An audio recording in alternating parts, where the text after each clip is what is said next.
What is up, YouTube, Twitter, every single place that we're on live right now. Pass the Prop is back. Myself, PPS, with my boy Monotone. How we doing? Doing great. Got a interesting slate today. Normally Wednesdays are a bit more fun. Today's a little ugly, but ugly's good sometimes. So we'll figure it out. Yeah, man. There's a lot of scary spots tonight. I know we talked a little bit about that Bucks game where I'm assuming a lot of people are going to go there with a 240 total or 230 Yeah, total, which nowadays is absolutely insane. But man, it's tough for me to go to a game where I just think this Bucks team is just on another level there. yeah. They got everyone back healthy. The Hornets are so up and down. This really could live up to the total, or it could be a blowout in the first half. So those games always are tough to navigate for me, at least. Yeah, 9 points. 9 point total is what I'm seeing. But yeah, dude, it's gonna be fun. But yeah, I gotta kind of move a little quicker than usual. Obviously, I look a little bit more Oh yeah. ish professional than I usually do on the streams. But yeah, we'll get it going. Tim, thank you. We're back, ready to roll here. NBA. Quick, we'll run through last week. Beal over 9.5 rebounds, assists. I believe that hit. Yeah. Correct. Yep. In the last second. Yeah. Christian Wood, I believe, went through. The only one I lost Towns. Yeah. And I think Young had a lot more assists, right, than he did points. Not a good game. No. Not a good game for Young.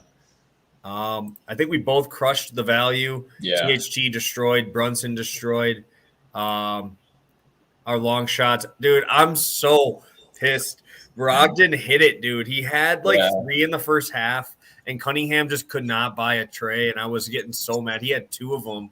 And just couldn't buy it the last couple I needed, but so close again. I'm dialing back on this one today. I'm going to be a little lower than my usual one just because I'm getting disappointed. I hit the one big one with Cunningham early in the year, but I just can't buy one right now. Yeah. Yeah, that one was close. I remember watching. I was like, oh, Brogdon's going off. That's who you were even worried about, too. It just happens sometimes. Yeah, I know, dude. It's just annoying. Steve, how we doing?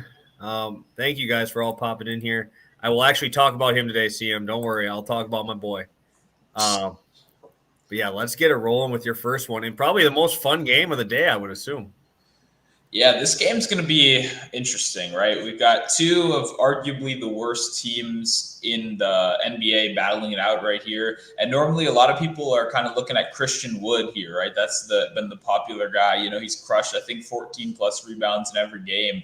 But someone that's really gone under the radar in these 3 games that they played already is Jae'Sean Tate. So we only need him to get 23 right here. It is 22 on FanDuel with some juice. I actually did see that. I played it last night. So FanDuel dropped 21.5 with like minus 130, which I'm also good with. Obviously, it's a point lower. But yeah, Tate so far this year going up against the Thunder has 29, 26, and 35 points, rebounds, and assists. And he actually cashed this every single game if you just took away one of the categories. So even if you had only points, rebounds, or points, assists, he's cashed it every game. He's consistently scored 15 points against these guys, and he's played 28 plus minutes in every single game against the Thunder.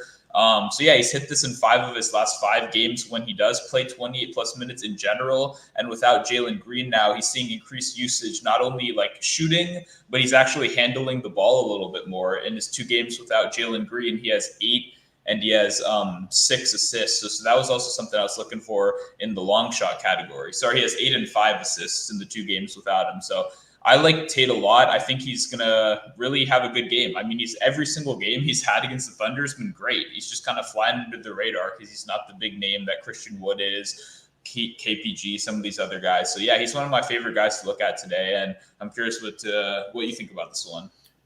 Yeah, no, especially with the injury to Green, he's stepped right in, took that usage and is running with it. Obviously, Kevin Porter Jr. is getting his, but these numbers are just too low. They're not adjusting for the really bad defense of the Thunder and how fast the pace of this game is going to be. I really like Tate a lot. He's one of those guys that kind of flies under the radar for DFS guys and just is cheap, man. He's cheap everywhere. 22 and a half is like literally what he's getting in a half in some of these games. So a spot that I definitely will be tailing you on for sure today. And let's pop over to my first one. I'm staying in the same game. I'm actually going with another rebound and assist here. I'm rolling with Giddey, man. This guy's been hot for me. I faded him on the games he's done bad. I've played him on the days he's done good. I've been kind of getting him right, except for my last one. I had him on rebounds only, and he missed it by 1. But he did cash this line in that game. I just didn't have the assists. I went with the rebound part.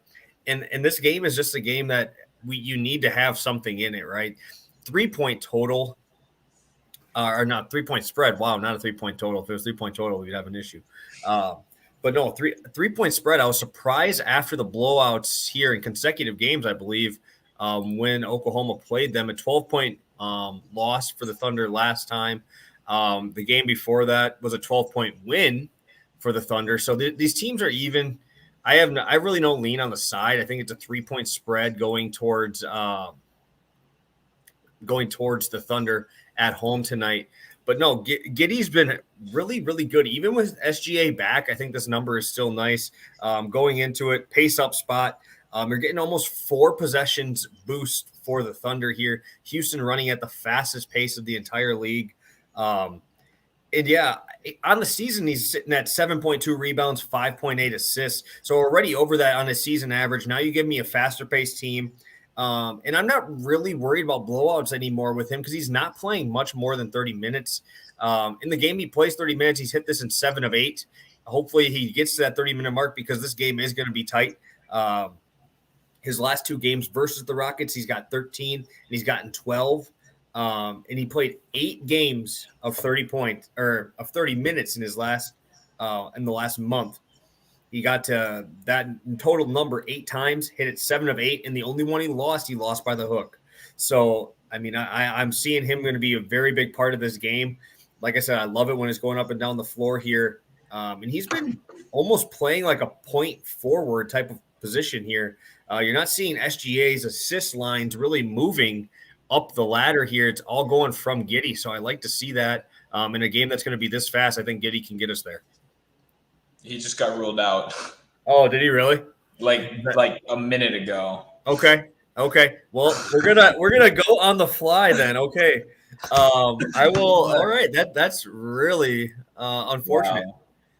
Wow. All right. Well, I'll throw an extra thing in there after your next one. I'll look through the rest of the stuff I have here. That is, I've not had that before where I've been live on stream and having that. But yeah, okay. I'm gonna just toss it your way, and then I'll throw a couple plays out there. Yeah, sounds good. All right, so I'm going to Franz Wagner, over 13.5 points, just plus 100. Yeah, so this is a rookie we're dealing with, which is always a little bit worrying, I guess. You know, I don't know. Rookies can go either way, but he's actually really stepped up over these last 4 games.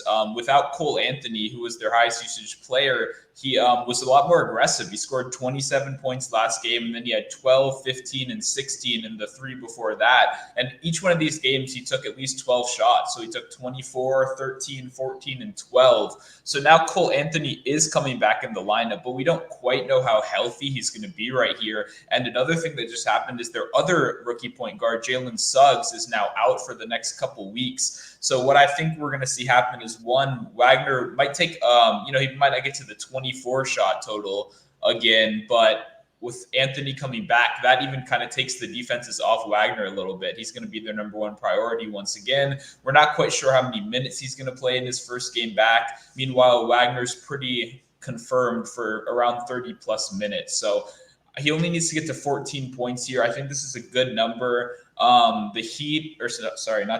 Nuggets defense has been pretty solid this season, but it is kind of a pace-up spot against a young Magic team that we really don't know how they're going to play today. I think this game might be a little bit of a mess, but luckily teams kind of play down to the Magic, honestly. I think we've noticed this over the course of the year, and I think it's a good opportunity. If he's going to keep taking 14 shots, I think he's going to get to 14 points pretty easily. It's that simple.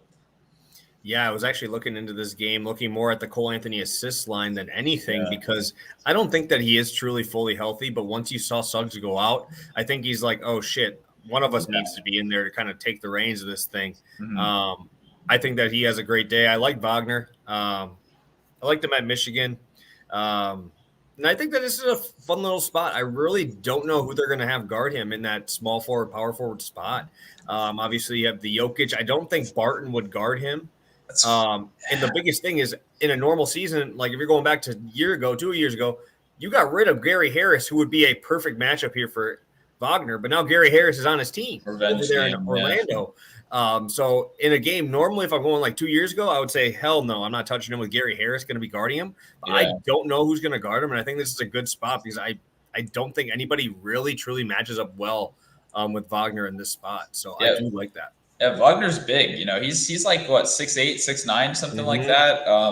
So what I imagine is Gordon will guard Wendell Carter Jr. Yeah, the double center. I think Barton probably will guard him, and I'm not too worried about that. So no, he's too short. He's gonna be too short to mess with Wagner here. I think Barton's only like 6'3", 6'4", which I'm sure who they go big. With.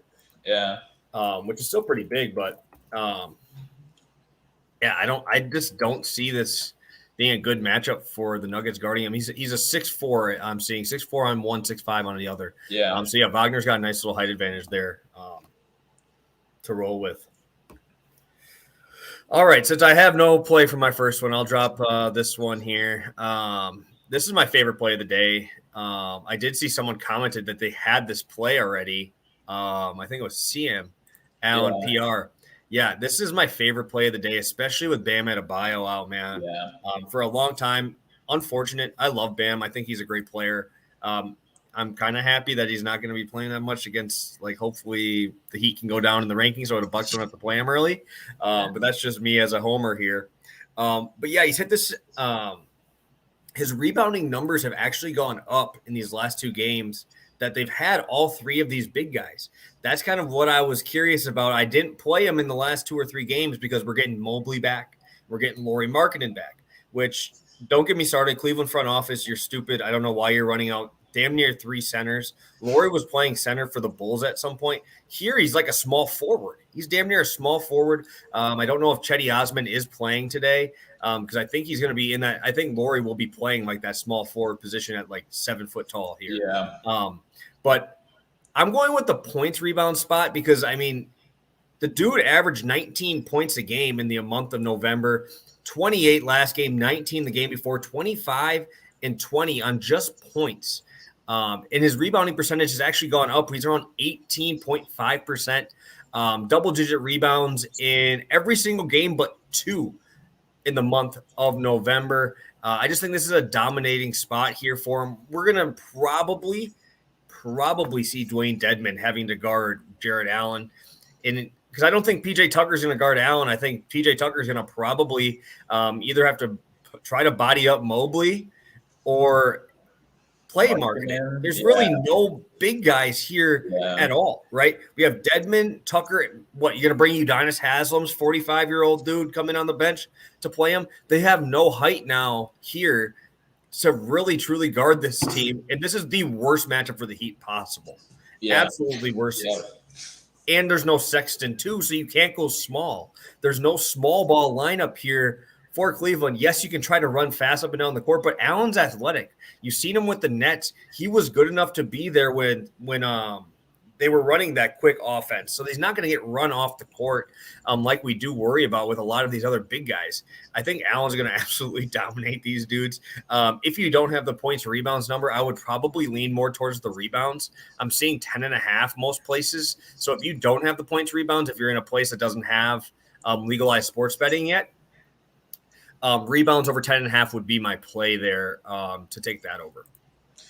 Yeah, I mean, I don't have anything bad to say about this one. The only thing is it just feels like way too obvious. Like Allen closed at 14.5 when the injury to Bam happened, and he opened back up also 14.5. And that's what really caught me off guard. I was like, so FanDuel believes that Bam Adebayo being out of this game doesn't affect Jared Allen's production. I guess that was a little confusing to me, but I don't know. I mean, this is going to be you're right. It really couldn't have happened against a worse team because the Cavs have 3 7-footers in their starting lineup. And even the Cavs will play small with the Okoro. They'll run the 3-guard lineups. But even when they do play small, they still have 2 7-footers in the lineup, which sounds kind of stupid to say. But I'm mostly talking about the guard rotation with Rubio, Garland, and Okoro, who are all pretty small guys. They will run that. But even when they run those lineups, they still have a 7-footer on the court at every single moment.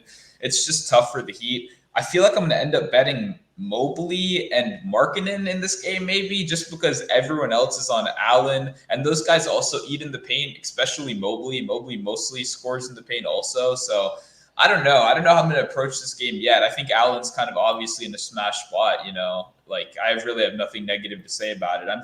I'm curious to see how this game goes, honestly. It's going to be a weird one. So that's the thing, though, is when I'm looking at this, I don't see Markkanen being in the paint the whole time, to be honest. No, he's not, like at all. So I don't see him cutting into rebounding production. Also, Mobley's attempted 25 threes on the season or in the last month there, and he did miss some games. So he does not mind sitting out on that outside. When I'm looking at this, Jarrett Allen has attempted 3 3-pointers in the entire season. So I don't think he has the capability and versatility that Mobley does. So I think that helps me in the spot of the offensive rebound putbacks. But yeah, there's just no way. Like, there's nobody there to guard him. I'm seeing somebody comment in here. Dwayne Dedmon is questionable, but he should play. And Osman is out. So, I mean, it's going straight to those 3 dudes. And I don't think we're going to have too much of an issue. I think Mobley goes off too. So I think a lot of people hit their props in this game now. Like, I want to look because the Heat have lost Bam a couple times so far this year, right? He's sat out a couple games. After this, I'm probably going to look back and see exactly what happened in those games because, he's a huge part of why it's so hard to score on them in the paint. It'll be interesting, especially even if Dedmon plays. He's not really much of a defender, but even if Dedmon then sits, then they've got a 7-foot European guy, which I don't know how to say his name. It's like Yurt something. And then I know what you're talking about. I don't know how to pronounce it either. Yeah, so it's like if Dedmon is out, then like just play everybody against the Heat. Honestly, it's going to be a weird game. Yeah, honestly, I think if I'm going to switch over to anything, I'm looking at a couple of the other props I have. I mean, it's hard not to go to anything Christian Wood with Muscala now being ruled out too. Like, how does this team stop him? But I do really, really like. I'm not going to put it in here. Like on everything. But I do really like Brandon Ingram rebounds tonight. He's sitting at 5.5 plus 100 with a broken back. Josh Hart in the lineup. He takes a ton of rebounds away. He's one of the best rebounding guards in the league. If he plays tonight, I don't really see him doing a ton with that issue there. And oh man, I just think that this Dallas game is going to be one of those sneaky games on the DFS slate that you're going to find like those huge bangers come through. But that would be my only other one that I would. Yeah, he says Yurt 7 is what I'm seeing. Yurt Steven, maybe? I don't know how to say it, but CM says Yurt 7. I'm not even going to try to say that one, but looks like I'm only going to run with one, but I will have Brandon Ingram as a half unit play for the show here. I'll have Brandon Ingram over 5.5 rebounds, plus 100. That is on my my full card. But I think that he's going to do very well tonight. There you go. All right. I don't think we have too many questions regarding plays. A lot of them are he is ruled out. He is ruled out. He is ruled out. Rockets. He is ruled out. Yeah. Oh man, I've never been live and had someone get ruled out live. So like this is definitely a first for me. As you were giving their prop, like in the final seconds you were giving the prop, he got ruled out exactly then. It's crazy. Yeah, I mean it might be a transition over to SGA, to be honest. Trying to find something there. I do like Lou Dort in tonight's matchup too, with the Houston not being able to guard the 3-point line. So, all righty, let's go to our value DFS spots. Starting out with you, obviously rolling with the same guy. Yep, we're going back to the guy that I bet on earlier. It's Jayshawn Tate. I don't want to. I've already talked about it, so I don't want to take up too much longer. But pretty much without Jalen Green, he has seen 5 and 7 assists, or 5 and 8 assists. Sorry, which is obviously really good for kind of like the point forward kind of role he plays. He's seen 15 plus points in every single matchup against the Thunder this season. He's, he can accumulate those defensive stats, which we really like. Also, he's a really gritty player. He's always hustling for the boards, but also steals and blocks, which are great for DFS. I think Tate overall is just a little bit too cheap, and he's one of those kind of glue guys that brings your lineup together. He may not smash the slate, but if you hit some other winners in there, he's going to hold you down and help your lineup a lot. So I think Tate's a great value play today. Yeah, Tate's around that like 5,500 range. I'm seeing in a lot of places. I'm on Reggie Jackson, who's only 6,300 tonight. Yeah. I don't see how he's not 95+% of lineups tonight.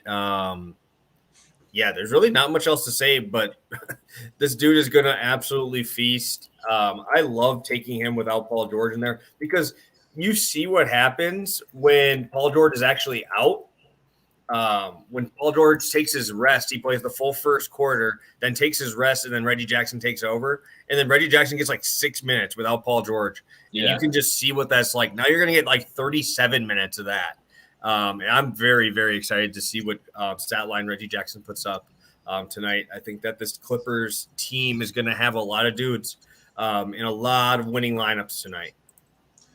Yeah, I mean, he's the kind of guy that could score like 30 points, taking like 40 shots. Like, he's just going to keep shooting. Like, without Paul George in there, the green light is always on for him. Like, every second is like Reggie Jackson time. Like, he looks at himself in the mirror and he's like, I'm going to make that shot. So he keeps shooting them. I mean, I agree with you. Without Paul George, this is another smash spot right here. You got to have him in there.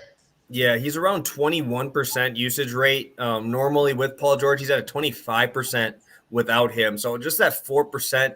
I actually really, I have this on my VIP card, but I really like the over 3.5 rebounds for Reggie Jackson plus 100.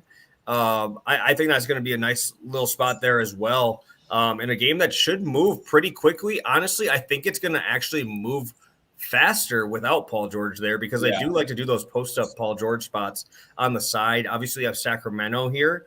I think that this is a great spot with a lot of threes going to be shot. Guard rebounds are going to be awesome tonight.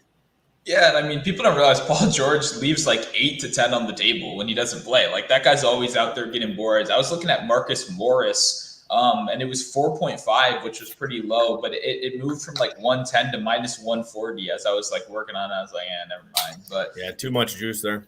A lot of guys should capitalize tonight, and we'll talk even a little bit more a little later about that. Perfect. Now we're going to go to our top guys. I'm going chalk. You're going with a little bit of a more contrarian play for tonight. Is it? I haven't looked at the ownership quite yet. I normally only dive into that before the slate locks, but a couple people asked about him in the comments. And yeah, it's Jonas Valanciunas right here. So he's coming off of his best career game ever, pretty much, and I don't expect that to continue. I don't think he's going to knock down 7 3-pointers in a row. That was insanity, dude. Yeah. That was so crazy to me, watching that dude just go up and down the court and popping, dude. It was unbelievable. It was in like a 10-possession stretch. Yeah. Like, it wasn't like spread out. Like, why the fuck aren't you guarding this man? Like, this guy just hit 5 in a row. You'd think after like 4 or 5, you'd be like, hey, let's put a hand in his face. But I mean, I guess after 2, like, I don't know. It was great. It was hilarious. It's especially because his form is kind of ugly too. He's kind of like pushing it a little bit. It was pretty great. But yeah, so even to go a little bit more, I definitely am on his props tonight. And Valanciunas is someone that gets a great matchup against Dallas right here, who they're kind of running Powell at center with some Porzingis also as their supplementary big guy, Willie Cauley-Stein off the bench, a couple other guys. But the point is, Dallas is 3rd worst in the NBA against opposing centers for scoring and 4th for rebounds. So they're at the bottom in both categories right here, actually. And if there's one thing we do know about Jonas is that he is a great offensive rebounder. And that's exactly kind of how these plays correlate so well, is that he'll get those putbacks. he'll get those easy boards and easy just buckets right after. So when we get one of the best offensive rebounders, if not best rebounders in the NBA, going against one of the worst center defenses, one of the worst center rebounding teams in the NBA, then I'm just going to take that matchup 10 out of 10 times. This is a pretty popular play on Twitter. I knew it would be. I got this one in last night, luckily, before a lot of line movement hit. And yeah, it's just it's one of those things that I'm surprised it's not chalk. Maybe with all this news with Allen and then everyone loving Wood already, he gets kind of pushed back. But I really like it. I'd go contrarian tonight. I'd go Val number 1 and I'd go Embiid number 2 as going against the grain. Yeah, and I'm only saying that on FanDuel here because if I'm looking on FanDuel, I'm getting Karl Anthony Towns at 8,800. Okay, which is stupid. We're getting Christian Wood at 8,600. So those are probably the pay ups. Jokic, I would assume, is going to get some ownership at 11,000. But when I'm looking here, you're getting Jonas Valanciunas at 8,200. With this Bam news, Jared Allen's $500 cheaper, who I think is going to garner all that ownership.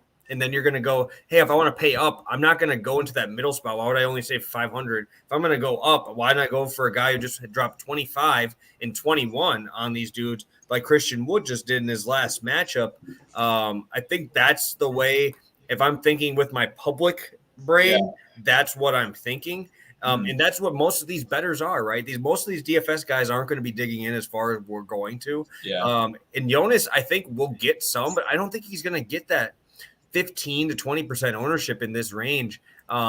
Also, the reason why it will be contrarian too is he's center only on FanDuel and he's center only on DK, where you can squeeze in Jared Allen on FanDuel as a power forward, which is just cheating, man. That's cheating. That's probably what I'll end up doing too, honestly. But yeah, I don't know. I understand the chalky plays for the reason they win a lot. That's why a lot of people are on them. But tonight, with how popular Allen and Wood will be, I think for no other reason than just from being different. For me, it's going to be Valanciunas number 1. Oh, my hands. And Embiid number 2. So I think Embiid, I mean, we all know who he is. Like, no one's going to want to pay up for him when we've got all this value tonight, especially if Dwayne Dedmon plays. Nobody's going to be paying up.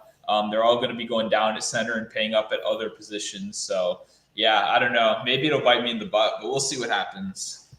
Yeah, well, at least you know you won't be tying with anybody for the $1 million if you win it, right? Or the $45 in my double up. You know? All right, let's go to our long shots this week. I'm not seeing any questions. If you guys have any questions, do them quickly in here. Because today's show will be a little bit shorter. We still have a little bit of time here, which is good. We're making great time. A little bit under 30 minutes here. So if you guys have any questions about props, any plays that you guys think you need help with a little bit, we'd love to help you out. And so, yeah, let's go to Mr. Monotone's a long shot of the day. He's dropping a banger today. So today I was stuck deciding between which white guy 3-pointer I wanted to bet. And due to the fact that the books never gave me any Garrison Matthew lines on FanDuel, I went to Kennard. So Kennard 5 plus 3-pointers is at plus 880. I don't think it should be this high with Paul George out. It's as simple as that, right? Kennard is someone that they picked up last season and gave a lot of money to. And then he didn't play for most of last year until the very end of the year and even into the playoffs when they were like, oh yeah, we paid this guy for a reason. He goes out there and he shoots threes and he's pretty good at it. So we've seen the usage kind of increase more this year. He's played 30 minutes in each of his last couple of games. He even took 10 3-pointers a couple of games ago. He's hit 6 plus 3-pointers twice already on the season. He's hit 4 a couple more times. He's the kind of guy that we know the ceiling is there. If he's hot, he's going to keep shooting. And now that their highest usage player is out in Paul George, it's really going to be the Reggie Jackson and Luke Kennard show from 3, especially if you've seen Eric Bledsoe try to shoot the 3 this season. It's not going too well at all. I think he started out the year like 1 for 19 or something like that. I don't know. Bledsoe will attack the rim, but there are going to be a lot of guys just shooting tonight because if they want to win this game, they're going to have to – oh, it's down to 550? This is from Javier. I think you showed me that like literally right before, like a second before the show. Yeah. Yeah. Wow. Wow. That's interesting. Maybe finding a FanDuel, maybe go on FanDuel, build something. Yeah, he's saying 550. Wow. I think that's still good value. 880 is insane value. 550 is still good value. I mean, honestly, you could throw this in with like a Reggie Jackson 20 points, or I wish there was Reggie Jackson shot attempts because you'll probably get that pretty easy. Man. Oh, no, that would be great. I'd start at like 16, 17, 18. I'd just go all the way up. Yeah, I would love that. Dang. Okay, so I would play a little bit smaller at plus 550 just because the odds aren't quite as good there. But I think the point still stands that without Paul George, this team is going to need someone. And Kennard has shown throughout his career that he can be that guy, right? This wouldn't be a first for him, right? He's obviously done this plenty of times throughout his career. And then just to touch on Garrison Matthews, who I talked about for a second, the guy's hit 5+ 3-pointers in 2 straight games. He just got called up on his 2-way contract to the Rockets. He played for my Wizards last year, so I obviously know about this guy a lot. I love Garrison Matthews. He's a baller. Honestly, he's out there. He like leads the league in charges taken per 30 minutes, and he's like 6'4". He's just always in the way, always annoying. But all he does is shoot threes on offense, and we've seen that these last couple games, the attempts will be there. So whenever 5+ 3-point made drops for Kennard on FanDuel, I'm going to play it. I've been waiting for that all day. Beautiful. Yeah, like I said, plus 880 was insane value. Like 550 is still great value on this play. I would still play that pretty confidently. But yeah, you guys, last week I hit one of the two with Malcolm Brogdon. I'm going to go a little bit lower on my value, but I still really do like this play. I'm going back into that Houston game. We're going to go with SGA, Christian Wood, and Kevin Porter Jr. all hit 2 threes. This is on DraftKings at plus 350. And I mean, we've talked about this game a lot. This is my favorite game to target tonight, just in the case of value opening up everywhere with the injury to Jalen Green, and now I guess Giddey's out. So that leaves me a lot more shot attempts, I think, for SGA. Obviously, I didn't have the Giddey news before this, so I'd probably throw Lou Dort in some sort of way into this. But, yeah, last game, obviously, they played each other. Shai Gilgeous played 33 minutes. He went 2 for 5 on 3, so he hit his end. Christian Wood went 3 for 6 in only 31 minutes. From the 3-point line, and we wouldn't have hit it because of Kevin Porter, but Kevin Porter was 1 for 9. This man shot 9 threes. That would be the last guy I would think would miss, because this dude is shooting so many 3-point attempts. Obviously, his best game of his career, almost triple-doubling. He was 1 rebound off. Did you see the thing where they tried to get him that last rebound? For him? Well, they counted it at first, and then they took it back yesterday because a lot of people on Twitter were showing their triple-double tickets. I wonder if FanDuel refunded those. That would be pretty fucked up. But yeah. And, I mean, like the last 2 games, 3 games for Kevin Porter Jr., 11, 11, and 9, 23, 12, and 8, 14, 9, and 6. And these assists, I would love to know the number of the assists that go to Christian Wood, because it's a lot. Christian Wood's been getting a lot of love from Kevin Porter Jr. on those outside shots. And this dude will get ran into the ground if need be. He's played 37, 33, 42 without Jalen Green there. I really do like Kevin Porter Jr. in this one. Probably a pretty mainstay into most of your FanDuel DFS type of lineups here. But I really think this value is absolutely nuts, especially with no Giddey in there as well. Now we're going to get even less guys to share into the action. Man, I'm very excited for this one. I have a really good feeling about it. Yeah, I mean, it's a really low bar to clear, right? I kind of went for the ceiling. You went for like every guy just needs to show up and do their job, and they get this. Like I'm curious. I know we're a little low on time. Do you think Kevin Porter Jr. is going to be good? Because I did for a while, and I'm starting to get worried that he's just never going to be good. I mean, I think numbers-wise he'll be good. I just don't like when I watch him play. I don't think he looks good. I don't think that he actually is a great player. I think that he puts up good numbers because he's in the right place. He obviously does the right stuff, but his shot just annoys me.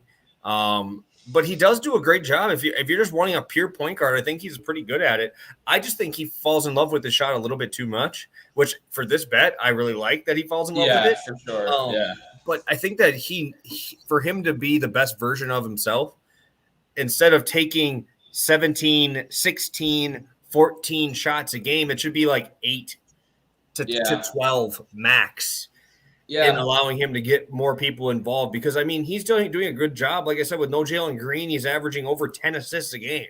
Yeah. You know, like that's the type of guy I'm expecting to see out of him. And I think he's good at that type of play, but I don't think he's going to be a big scorer in the NBA.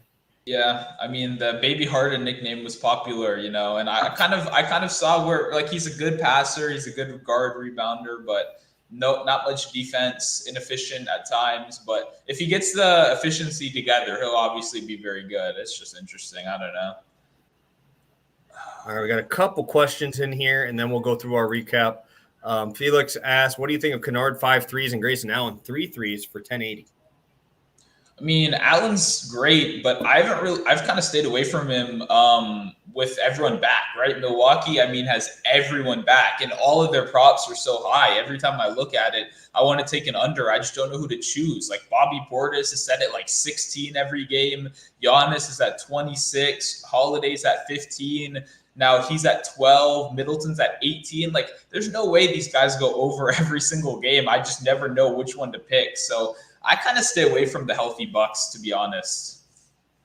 Yeah, to be completely real with you, Bobby Portis, I don't think has gotten assists in 26 years of playing basketball. This dude does not pass the ball, and he's going to be coming in with Grayson Allen probably being in the second rotation. Grayson Allen was that dude. Him and Bobby Portis were those guys when we had injuries. But now Grayson Allen is playing with Chris Middleton out there in that second unit, along with Bobby Portis, who, like I said, does not pass the ball. I literally call him the human black hole because once you throw it in, it is never coming out. And if it is going out, it's going out of bounds. There is no way. That guy does not pass. So I don't really like any of the Bucks props tonight. I was looking at Giannis rebounds a little bit, but it was 12.5, pretty straight number. If it was like 11.5, I'd probably shoot, but same here. Yeah, I mean, it's just there's no value. 47.5 points, rebounds, assists is what they're expecting from Giannis. Like, Giannis is just such a high usage player. It's very hard to take over on other guys unless it's like a rebound assist type of thing, not points, because Giannis does warrant that many shots. Who do you guys think gets in the All-Star team first in Cleveland? I don't know. I'd guess Garland or Allen probably. Maybe Mobley next year because people like younger guys. Yeah, league. I think Allen might. Yeah, I think Mobley actually might be the correct answer. Honestly, I don't know. That's interesting. I like what Cleveland's doing though. They're building a pretty solid team over there. All right. Leo, I do not know about that. We don't really do that. You can take our props and throw them into parlays. Yeah. That would be our best one because, I mean, this is my favorite thing. Okay, I'm gonna go on my mini rant before we do our recap and stuff. I'll get like texts and DMs and stuff like, "Hey, what's your best bet for this game?" or blah blah blah, or "What's my best?" or whatever. And I'm like, I'm not going to give you something just to lay your freaking entire bankroll on. He's like, give me your best play. I'm like, my best play is probably the one that gives you the the highest units I'm going to play on. I don't ever want anyone just to chuck all their money onto one of these plays. Like we've seen it before. How many dudes have gotten freaking injured on this show that we've played? They've been doing very well and then get injured. It's like you can't cap any of that. You know, you can't cap injuries. I had Wendell Carter Jr. get poked in the eye and lose the event. That's how shitty that was, you know? It's so hard because there's so many guys who are doing very well with these crazy big numbers, and I get that. But I've never been that way. I've never been really good at doing that. Mm-hmm. I'm happy some people are. I'm happy they're doing well. But I just there's really no way I could give you a good 5-leg prop. What I would say was, hey, take all 4 of these plays and throw them into a parlay. And if we sweep, we've had a couple sweeps on the show before. Yep. So if we sweep, you're cashing in probably close to 17 to 21, I would guess, because we got a couple plus 100 on mine, plus 100 on yours. Yeah. Minus 110 on this, minus 110 on this. I mean, you get pretty good numbers on that. I don't really give you 5 random ones. I would say take the 4 we got, roll with them. That's probably the best one. Yeah, just make sure it's like $10, not $100. Put the bigger money on the singles. Let the parlay be a nice surprise. That's kind of how I say it, right? I'm not against the parlays. I'm not against the long shots or anything like that. I just think the lack of education around it is really bad. Like, I mean, if you're rich, right? If you have money, like anyone listening right now, and you just start posting like long shots and just post the ones that win on Twitter, I mean, open up the bank account. People are going to pay you. People want to get rich quick. Gambling does not get you rich quick, but they keep seeing people that are already rich throwing just throwaway money on this shit and it's hitting. And they're like, oh, I can do that too. But I never see the losing, Kevin Porter Jr. 14 assist cards on Twitter that you dropped $5,000 on for no reason. Like, I don't know. We'll see. We'll see how it goes. I hope people get smarter about that. Nothing wrong with it. I love it. I actually really think it's fun. I do. But No, it's fun. That fun is the word. It's not like business, I don't know. Yeah, no, it's not something to roll your whole bankroll on. Like I'm playing a unit at like 2.5% of my bankroll right now. If I threw a full unit on 3 of my prop parlays, I'd be probably eating out of a box right now because I have that big of a degen on some of this stuff. But my discipline has gotten a little bit better. I mean, the funny thing too is you're from like more traditional gambling Twitter. I'll finish up, right? I don't want to hold you for too long. Oh, you're good. So you've seen this happen already. You've seen the wave of big ticket posters, people getting enamored by the big tickets. The prop community, we're not used to that yet. So we're finally starting to see it happen a little bit more, and people are really swimming towards that bait. It's interesting. We'll see how it goes. I don't know. Yeah, I kind of consider myself that weird middle spot because I do a ton of props. That's mostly what I do. But I do soccer, I do my UFC, I do everything else, and like I'm in with both groups a little bit, not as much in the prop community as I thought I would be. I'm not really all the way in with everybody there, but yeah, you're starting to see the same thing that happened with those guys. We've had multiple dudes exactly like that get up to 10K followers and then just get demolished because people start going, they're like, oh, I'm going to do VIP or whatever. And then they figure out, oh, this guy's hitting like 1 for 28. And yeah, the 1 is really cool, but I mean, really cool. Yeah. The 20 days in between, they ain't good. It's tough. All right. Go ham. Felix says go ham. Might as well go 12 legs. Yeah. Love it. Sam's saying Tobias Harris over 7.5 rebounds. I do like Tobias Harris. It's just Embiid is so big and so good at cleaning up the boards. Whenever he's playing, I never really do many Tobias stuff. It's tough too because he just got back, and I think he dropped like 13 and 14. He wasn't scoring quite as well, so he's really kind of attacking the boards, and it's tough. Yeah, I haven't seen that a lot. Yeah, dude, it's everywhere. It's everywhere, and let them get their fix. Let the people pay their money for it, and then once they kind of see like how much work and how much stuff we put into it and do every single week consistently, then there's going to be a little bit more that come over to us because that's where we're just pretty, kind of just doing our thing. It's tough. It is extremely tough. There's a reason why Vegas is so damn big, and 95% of that money is parlays. I guarantee that. Yep. All right. Looks like that's all we got here. Unfortunately, I got to dip out early, guys, but let's go through our recap here and see how much money we can make you guys tonight. So we'll start out with your plays tonight, Monotone. Yep. So Jayshawn Tate over 22.5 points, rebounds, and assists at -110 at for 1 unit. I heard it was +100 on DraftKings also. Yep. And then Franz Wagner over 13.5 points +100.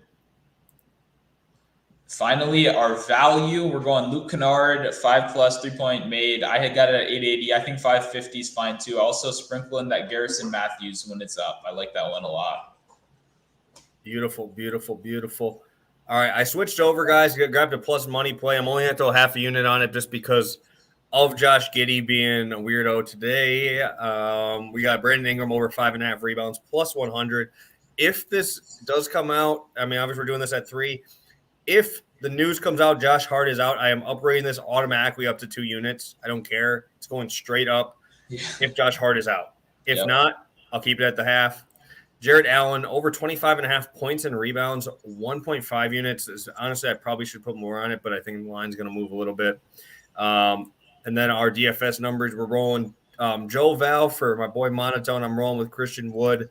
I'm rolling Reggie Jackson. He's rolling Jayshawn Tate out there. And my long shot parlay is going to be a little bit smaller this week. Kevin Porter Jr., Shea Gilgeous, and Christian Wood to hit 2 threes plus 350 over on DraftKings.